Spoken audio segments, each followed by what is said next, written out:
Well, journalist Mike Firn is outside that school for us. Mike, good to have you with us. What have you seen today, and what are you seeing now there in front of the school? Well, it's just past midnight, but police cars are still leaving the building. The gates were shut at around 8:30. A lot of police vehicles going in, taking investigators in. They were going through the classrooms, combing them for evidence, trying to find out a motive, why this 14-year-old went on a gun rampage. They did recover his mobile phone at the scene, and they were checking that for texts and calls. Now, this is a very prestigious chain of schools, about 3,000 pupils at this branch in Nonthaburi. But this is a school that's educated kings, it's educated prime ministers, cabinet members, senior members of the military, famous Thai athletes. A very high-pressure school. It was a boys' school, it's now a mixed school, but obviously the pressure on them, as the Prime Minister said when he visited the school today, had obviously taken its toll on this boy and maybe motivated him into carrying out this spree of killings. Do we have any clear indication on a motive tonight? Well, as your report said, the police visited the house where he was living with his grandparents. His parents had separated and he was with his grandparents from then on. They found a computer, and on that computer they discovered he'd been playing very violent role-playing games. He'd been researching US school shootings. He'd been looking into how to use a handgun, and he took his father's handgun and reportedly shot his grandparents before coming to the school, armed with the gun and several spare rounds of ammunition. As the Prime Minister said, you know, the stress at the school, it is a grammar school, could have paid its toll on him. But staff at the school said he was very quiet. His parents backed that up. They said he was a quiet boy, stayed at home playing computer games. He didn't go out, he didn't mix much, he wasn't very sociable. What are investigators saying so far about the fact that he apparently had access to his grandfather's gun?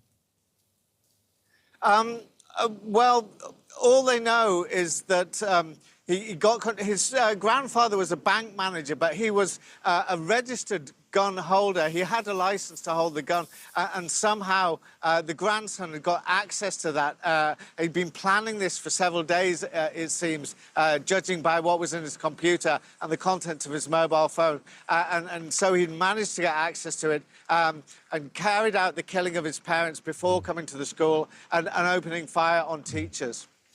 Mike, what do we know now about how this attack unfolded inside the school? It started around 9:30 this morning. He came into the school armed, and he went from classroom to classroom, targeting teachers. Now, you've seen the videos. The teachers corralled the pupils, some of them hiding under desks while the shooting happened, but then they got them out into safety. A lot of the parents came down to the school. Earlier on, there were very emotional scenes as parents were reunited with their sons and daughters. But I have to say that there were dozens of pupils injured, some of them in the shooting, some of them in the rush to get out of the building.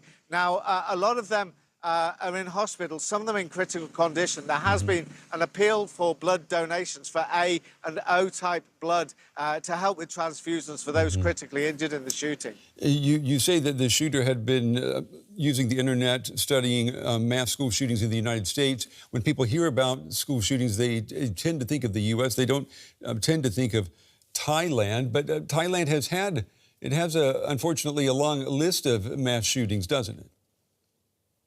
It does.